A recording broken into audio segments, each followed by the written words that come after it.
다시는 그런 역사가 오지 않도록 최근에 이제 미얀마 문제도 있지만은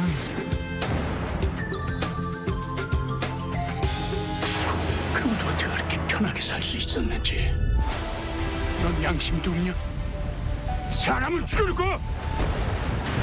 너무 맞지? 여기서 어디로 갔어?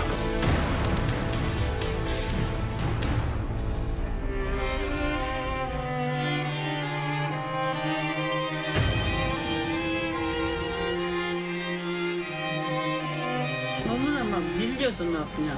Cuento con nuestros hijos, es el amor a nuestros hijos.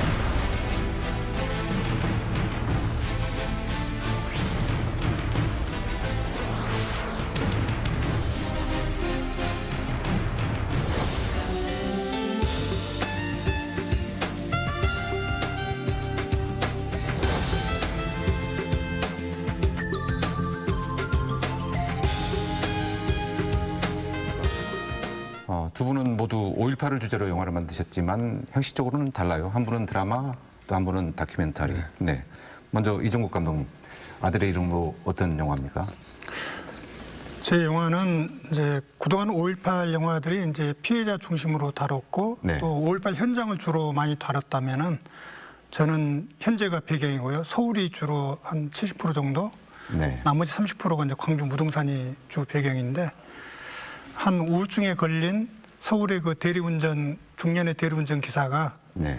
이제 5.18 피해자들이 운영하는 서울의 한 식당에서 단골로 식사를 하다가 거기 피해자들의 입장에 공감해서 네. 그 가해 책임자들을 향해서 복수를 시도한다. 이제 일종의 이제 큰 이야기는 그겁니다. 네. 복수면 뭐 장르가 뭐 스릴러 복수 이런 스릴러입니다. 예, 건가요? 일종의 이제 장르를 좀 활용해서 네. 관객들에게 다가가기 쉽게 미스터리 스릴러가 적용이 됐죠. 네. 반면에 이몽순 감독님은 다큐멘터리예요. 네, 어떤 그렇습니다. 영화입니까? 소개해 주셨습니다. 좋은 빛, 좋은 공기는 그 광주 민주화운동과 그다음에 이제 비슷한 시기에 그 아르헨티나에서도 한 7년 동안 군부 독재 시기에 이제 많은 분들이 희생됐거든요. 그래서 네. 이 두 도시, 그러니까 아르헨티나에서 부에노스아이레스를 중심으로 해서 두 도시를 조금 함께 네. 보여주는 다큐멘터리 영화고요.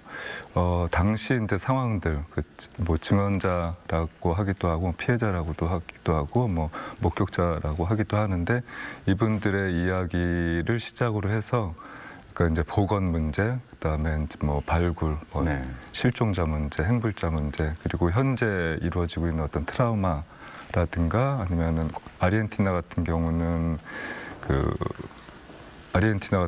이제 불법 입양인 문제가 굉장히 좀 심각하거든요. 그래서 네. 이제 그런 문제까지 좀 다루고 있는 영화입니다. 네. 제목이 좋은 빛, 좋은 공기. 제목만 봐서는 무슨 영화인지 짐작이 좀 안 될 수도 있겠는데. 네, 이렇게 제목을 봤을 때는 이제 환경 영화라고 이제 오해하시는 분도 계시는데, 네. 이 영화 제목은 이제 광주와 갖는 어떤 좋은 빛, 빛골 광주. 그다음에 이제 나중에 부에노스아이레스를 찾아가서 부에노스아이레스 어떤 의미인지 물어봤더니 좋은 공기라는 얘기를 하더라고요. 그래서 이런 어떤 좋은 빛, 좋은 공기 어떻게 보면 굉장히 좀 우리 삶에 있어서 필요한 부분인데 네. 필요하지 않는 어떤 뭐 그런 아픈 역사들을 약간 좀 역설적으로 좀 보여줄 수 있지 않을까 해서 좋은 빛, 좋은 공기라는 제목으로 좀 짓게 됐습니다. 일종의 반어 역사. 네, 역설적인. 예. 5.18을 주제로 영화를 제작하신 이제 배경에 대해서 뭐 감독님께서 살짝 설명해 주셨는데 네. 이정욱 감독님은 또 다른 이유가 있으시죠? 저는 이제 30년 전에 제가 이제 5.18 최초 상업 극영화라고 하는 이제 네. 부활의 노래로 데뷔를 했어요. 네. 물론 그 영화는 그 당시에 이제 검열에서 많이 잘리고 뭐 영화법 뭐 개봉 전에 시사회 했다고 뭐 영화법 위반으로 고발당하고 굉장히 순환을 겪었죠. 네. 당시가 노태우 정권이었으니까. 네. 그래서 영화를 잘린 채 개봉을 해서 좀 실패를 했고 저는 개인적으로 이제 인생의 바닥에 떨어졌고 그러다 보니까 한 20년간을 광주 트라우마 그러니까 일종의 저도 이제 광주 이야기를 하지도 않고 누가 듣지도 않고 보지도 않고 한 20년간 지내다가 네. 한 10여 년 전부터 이제 광주에서 노인분들하고 뭐 영화 작업을 이렇게 하다가 한 3년 전에 이제 단편을 하나 무등산을 배경으로 5.18 소재로 이제 현재 배경으로 트라우마를 다룬 이야기를 다루면서 이 영화를 이제 하게 되었는데 마침 제가 준비했던 시나리오가 있었는데 광주광역시와 광주정보문화콘텐츠진흥원에서 이제 이걸 지원을 해준다 그래가지고 네. 했는데 마침 이게 이제 선정이 돼서 네. 이제 만들게 돼서 지금 너무 저한테는 좋은 기회가 됐죠. 네. 이제 사실은 저보다는 이제 아직도 그 트라우마를 겪고 계신 많은 광주 5.18 현장에서 겪었던 분들이 있어요. 네. 있잖아요. 지금 우리 네. 광주 모든 분들이 대부분 그렇지만은 네. 근데 사실은 이제 그분들을 위한 하나의 어떤 한을 영화로나마 해결해주고 싶었어요. 네. 정치에서 못한 것을 내가 영화로나마 한번 풀어주자 해서 이제 중요한 핵심은 사실 복수는 하나의 수단이고 네. 이제 진정한 반성, 이제 그 가해 당사자들 그리고 어쩔 수 없이 가해자가 됐던 또 다른 구인들도 나름대로 트라우마를 겪었겠지만 네. 진실로 그 당시를 양심 고백해줬으면 하는 바람에서 이 영화를 만들었죠. 네.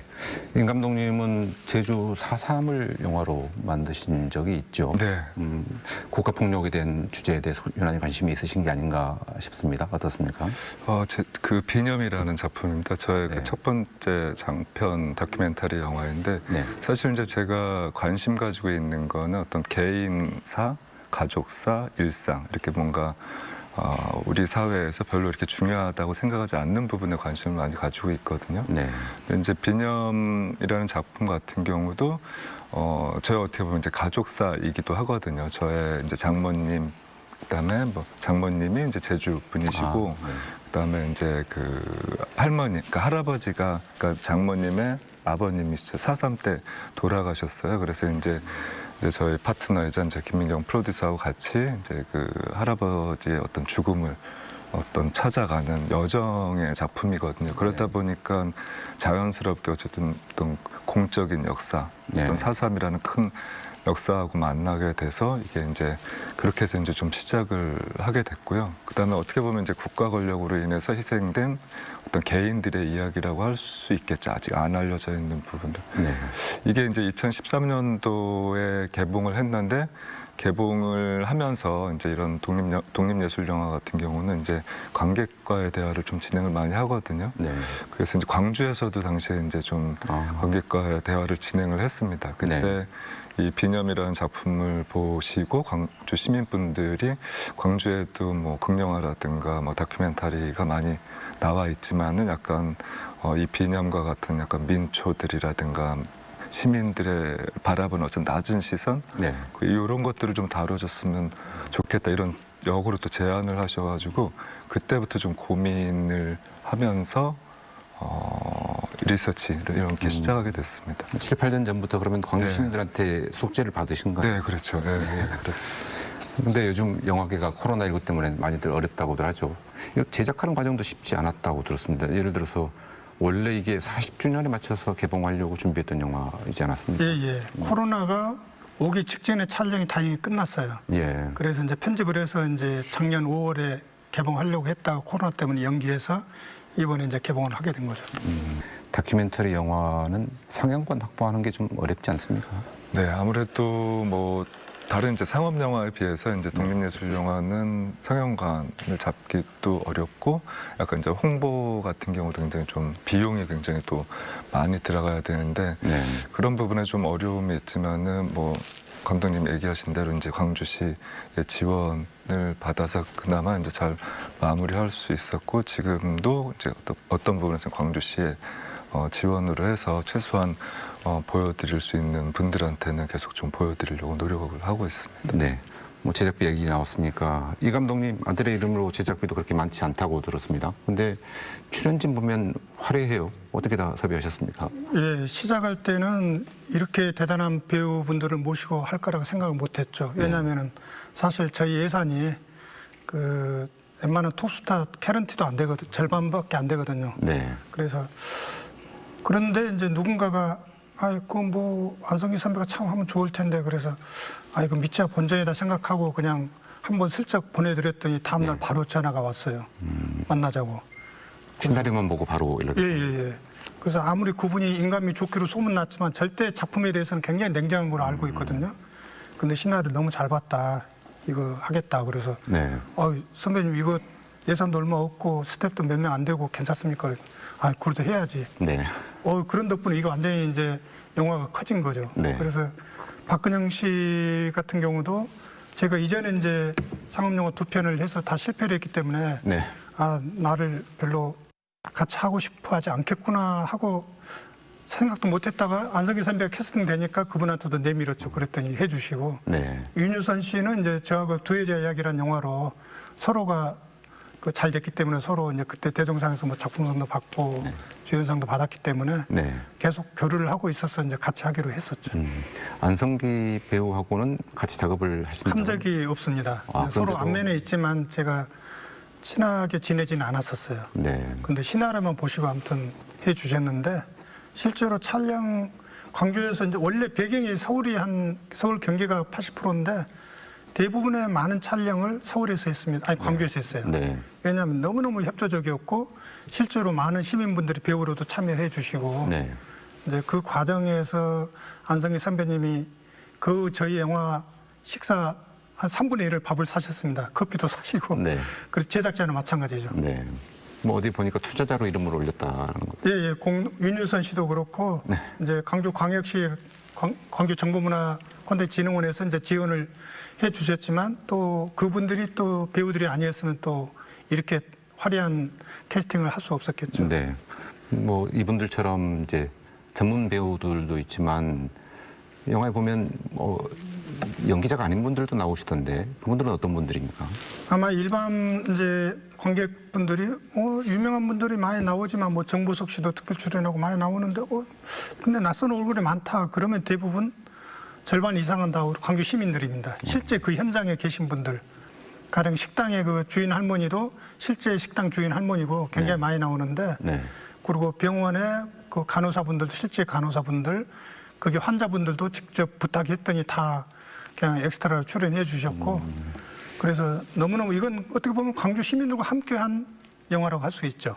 캐스팅 과정이나 이런 거 없이 그냥 현장에서 바로 이렇게 요청을 하신 건가요? 이제 미리 이제 여기저기 연락해서 우리 이제 임준영 PD가 광주에서 네. 발이 너무 넓어가지고 네. 그 친구가 다 이렇게 연결해가지고 와서 너무나 정말 야 이렇게 그러니까 안성기 선배님이 그러더라고요. 야 이런 식으로 영화를 찍어보긴 처음이다. 근데 처음에는 좀 낯설었는데 하고 네. 보니까 너무 좋았다 그러시더라고요. 네. 시나리오 보고 안성기 배우가 곧바로 이렇게 흔쾌히 수락하셨는데 예. 제작된 영화를 보고는 어떻게 얘기하시던가요? 아니 굉장히 만족해 하셨고요. 네. 특히 이제 서울에서 시사회를 했을 때 뭐 이장호 감독님도 저한테 직접 그렇게 친하지 않으신데도 저한테 네. 전화해가지고 야 영화 좋다 진짜 왜 이런 영화 인제 나왔는지 모르겠다 뭐 그런 식으로 주변 분들이 칭찬을 많이 해주셔가지고 네. 우리 안성기 선배님도 그렇고 많은 배우들이 스태프들이 좋아하죠. 네. 아들의 이름으로 또 시민들이 출연하지만 좋은 빛 좋은 공개의 인물들은 다 실존하는 인물들이죠. 특히 네, 이제 그렇습니다. 네. 광주와 부에노스아이레스 두 도시의 어머니들을 집중 조명하고 있다고 느꼈는데요. 거기 포커스를 맞춘 이유가 있으십니까? 일단은 그동안에 했던 작업들이 이제 여성의 어떤 위치라든가 역할이 굉장히 조금 이렇게 낮게 평가돼 있는 것 같아 잘 모르기도 하고 그래서 5.18 민주화운동 같은 경우도 이제 여성들의 역할이라든가 이런 것들을 좀 조명하고 싶어서 약간 이제 그렇게 시작을 하게 됐습니다. 네. 근데 영화를 보다 보면 등장 인물들의 이름이 보이질 않아요. 물론 이제 엔딩 크레딧에 나오긴 하던데 인터뷰할 때 자막에 이제 이름을 쓰지 않는 것도 뭐 특별한 이유가 있으셨습니까? 일단 이제 두 도시 그리고 이제 한 40명 가까운 인물을 이렇게 좀 등장하다 보니까 굉장히 좀 복잡하거든요. 그래서 네네. 그거를 최소화하고 그러니까 정보를 어떻게 보면 최소화하고 그다음에 이게 한 인물의 이야기보다는 한 도시의 뭐 광주의 이야기, 부에노스아이레스의 이야기 이런 식으로 좀 만들기 위해서 좀 그 자막을 좀 뺐습니다. 어떤 부분에서 이제 그 출연해 주신 분들에 대한 어떤 예의 차원에서는 자막을 넣고 싶었는데 네. 아무래도 전체적인 어떤 영화의 형식이라든가 구성상 빼는 게 좀 좋을 것 같다는 판단에서 이제 빼게 됐어요. 그렇군요. 영화는 이제 두 도시를 계속 교차해서 보여집니다. 네. 뭐 학살과 폭력 현장이라든지 고립된 공간이라든지 그리고 실종된 사람들이라든지 마치 이제 거울을 보는 것처럼 이렇게 서로 이런 전개를 통해서 전달하고 싶은 메시지가 있었을 것 같은데. 일단 사람도 이제 자기 얼굴을 사실은 이제 볼 수가 없잖아요. 거울이 있어야지 보는데 이게 어떻게 보면 영화 자체가 일종의 이제 거울이라는 생각을 하고 있거든요. 그래서 광주를 좀 제대로 뭔가 제대로라기보다 다시 보기 위해서 또는 좀 더 자세히 보기 위해서 알기 위해서는 뭔가 그런 거울이 필요하다는 생각이 들었어요. 그래서 그게 어떻게 보면은 광주의 거울은 부에노스아이레스가 될 수 있겠다. 그래서 네.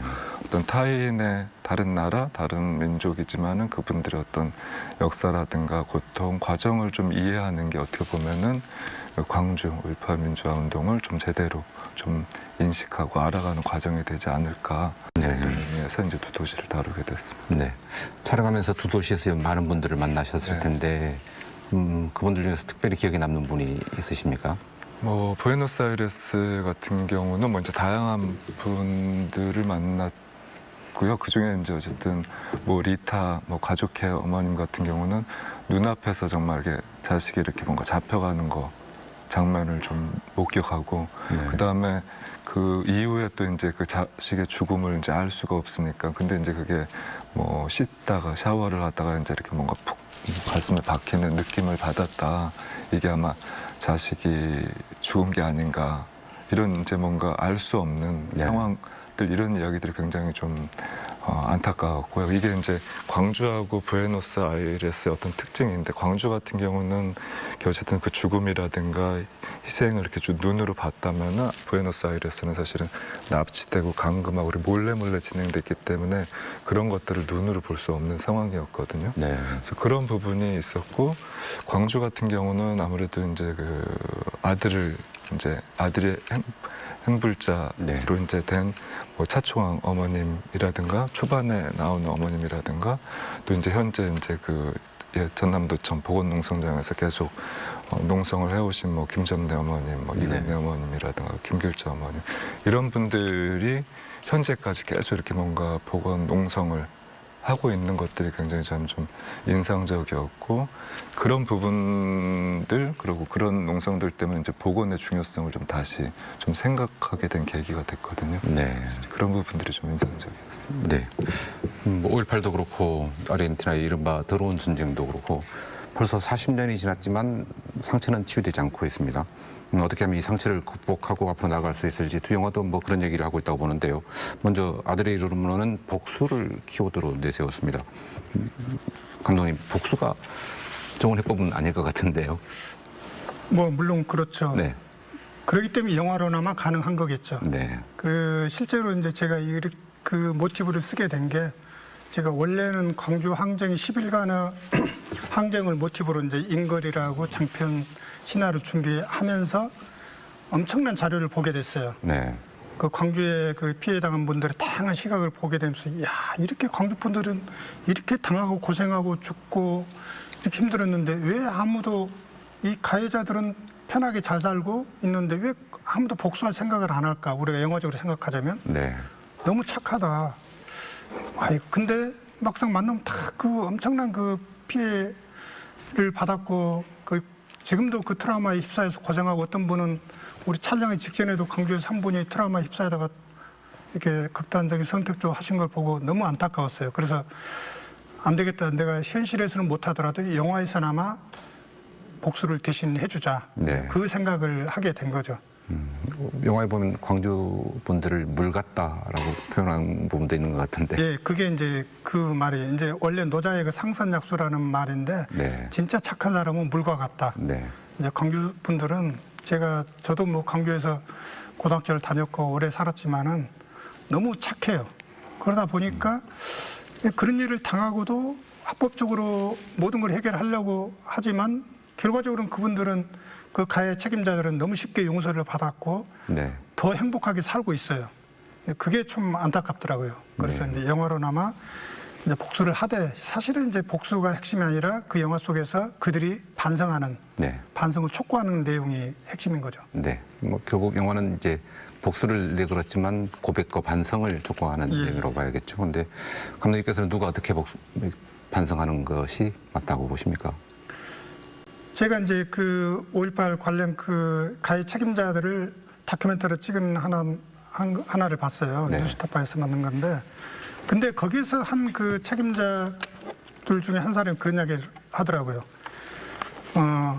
가해자가 먼저 사과하는 것보다 피해자가 먼저 용서하는 것도 아름다운 일이다.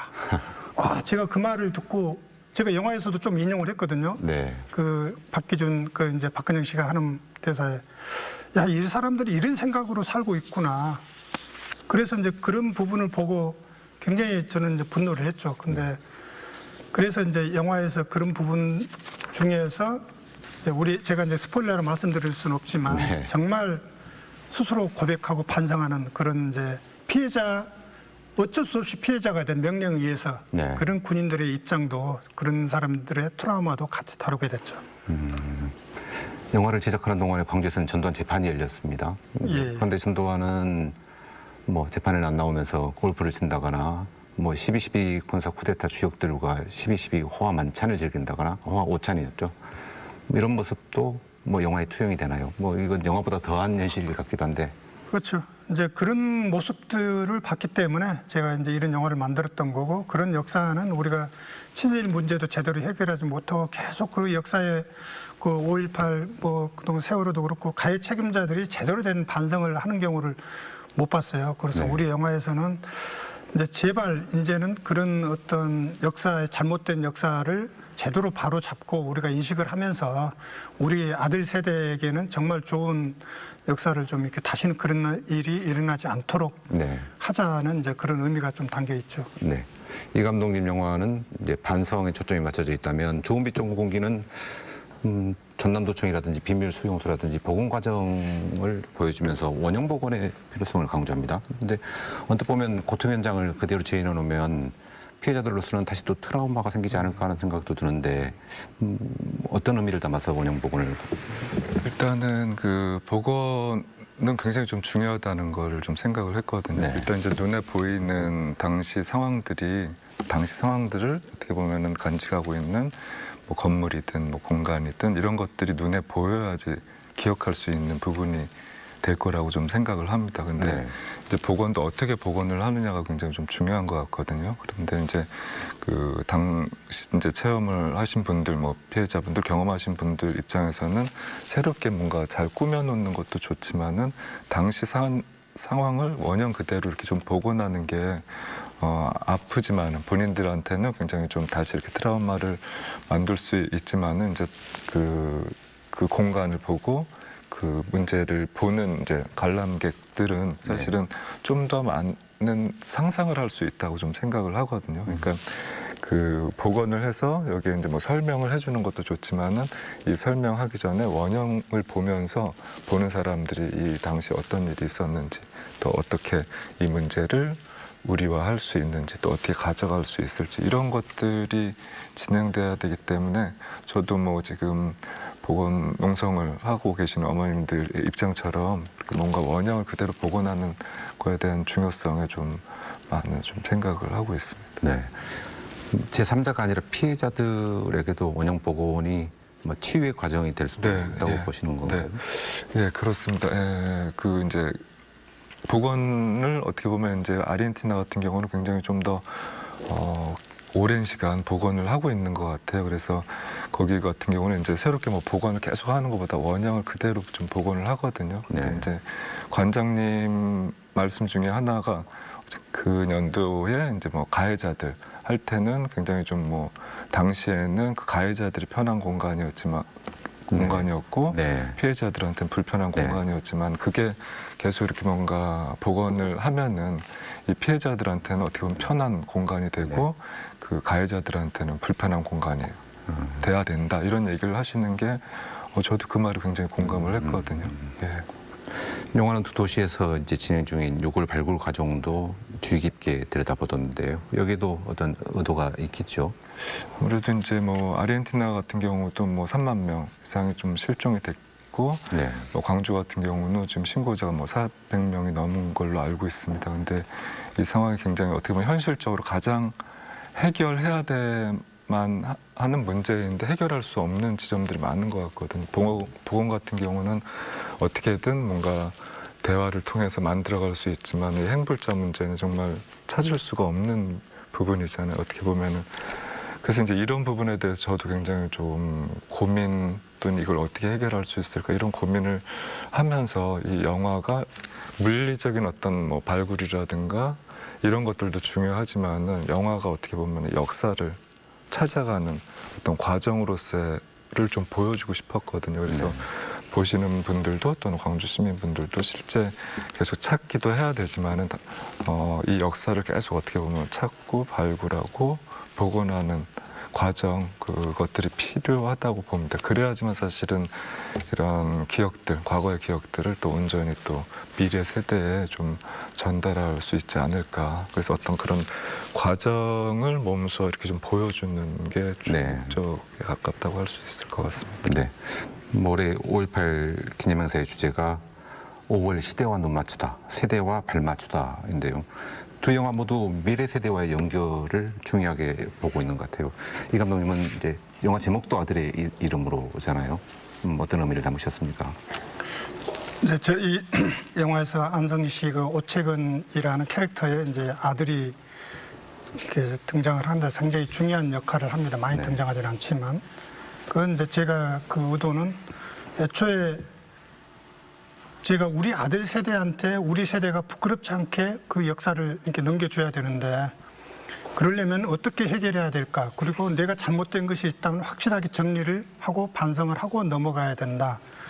이제 어떻게 보면은 아들은 그런 아버지를 원하는 거죠. 네. 그래서 이제 그 아들의 이름으로라는 이제 제목을 쓴 건데 저는 문득 이 영화 만들면서 이제 그런 생각을 했어요. 우리나라가 과거의 역사에 잘못된 걸 제대로 해결하지 않는 걸 보고 프랑스 그 역사를 생각해 봤는데 프랑스 전쟁 직후에 45년도 그 이제 그동안 그 뭐 나치에 동조했고 이런 사람 다 용서하자 그 관용론을 그 주장한 사람이 있었어요. 그러니까 이제 알베르 까미가 그 정의론을 주장하면서 그런 말을 했어요. 네. 어제의 범죄를 벌하지 않는 것은 내일의 범죄에 용기를 주는 것과 같이 어리석은 짓이다. 저는 이제 우리 5.18에 대해서 그 까미의 말을 적용하고 싶어요. 네. 우리가 제대로 단죄를 했어야 되는데 너무 쉽게 용서했고 지금 그래서 그 사람들은 떳떳하게 마치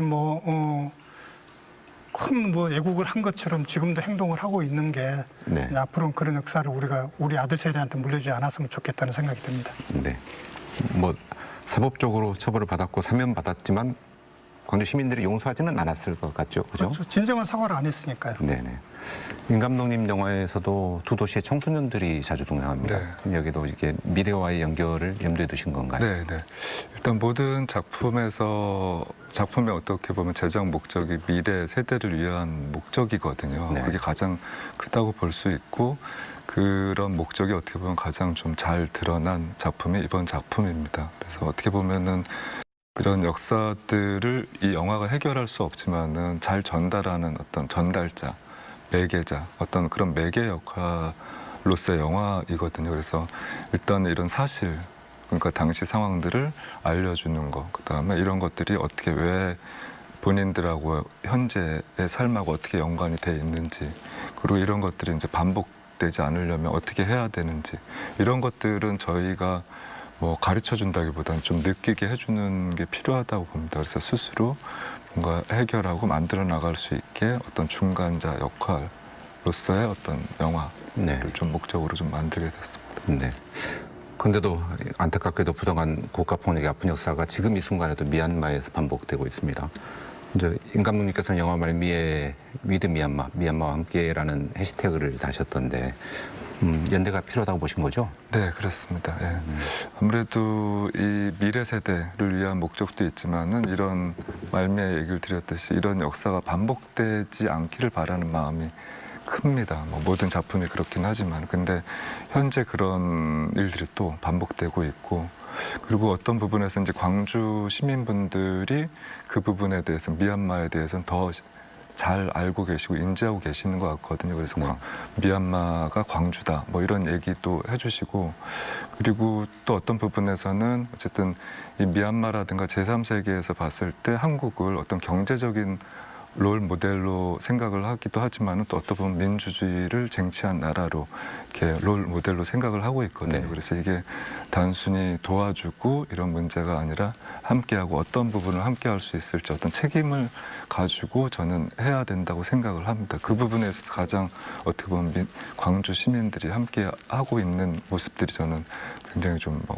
뭐 자랑스럽게 또 생각되기도 합니다. 네. 이 감독님은 더더구나 이제 동시대를 살았던 80년 당시에 광주 시민이셨고 또 5.18을 영화로 두 편을 또 만드셨고 장편만 미얀마 상황에 대해서는 또 남다르게 느끼실 것 같습니다. 예, 이제 광주와 너무 유사한 사건이고 아직도 소수의 군인들의 권력 욕망에 의해서 수많은 시민들이 국민들이 지금 고통을 당하고 있는데 빨리 우리 광주 5.18 항쟁처럼 그게 이제 결국에는 그 광주 항쟁이 우리 현재의 민주주의를 우리가 누릴 수 있게 만들었듯이 미얀마도 빨리 그 민주화가 되었으면 좋겠습니다. 네. 끝으로 이제 영화에 관심 갖고 계실 관객분들에게 전하고 싶은 말씀이 있으시면 얘기를 해주실까요? 좀 이 감독님 먼저 말씀해 주시겠습니까? 예. 어쨌든 이제 저희 영화가 개봉을 이제 얼마 전에 했는데 이제 많은 특히 우리 광주 시민들이 좀 많이 봐주셔가지고 네. 그 불길처럼 그게 서울 경기도 아니 경상도 이쪽으로 이렇게 좀 우리 민주화 항쟁 정신이 이렇게 불길처럼 이렇게 전국으로 퍼졌듯이 네. 우리 영화가 담고 있는 그 주제가 결국에는 같은 거니까 이제 좀 많은 분들이 보셨으면 좋겠습니다. 네. 뭐 상업영화니까 관람객 수를 세지 않을 수 없는데 목표 관객 수가 있습니다. 뭐 저희들은 30만만 들면은 네. 아, 좋겠다 이제 그런 희망을 하고 있죠. 코로나 시절에 참 어렵지만. 네. 임 감독님도 끝으로 이렇게 관객분들에게 한 말씀 네, 전해주세요. 그 5.18 광주 민주화 운동이 한국 민주화의 바탕이 됐고 많은 것들을 이렇게 좀 이루게 만든 부분이 있지만은 그 당사자분들은 어떻게 보면 큰 돌을 이렇게 좀 안고 살아가신다는 생각이 들거든요.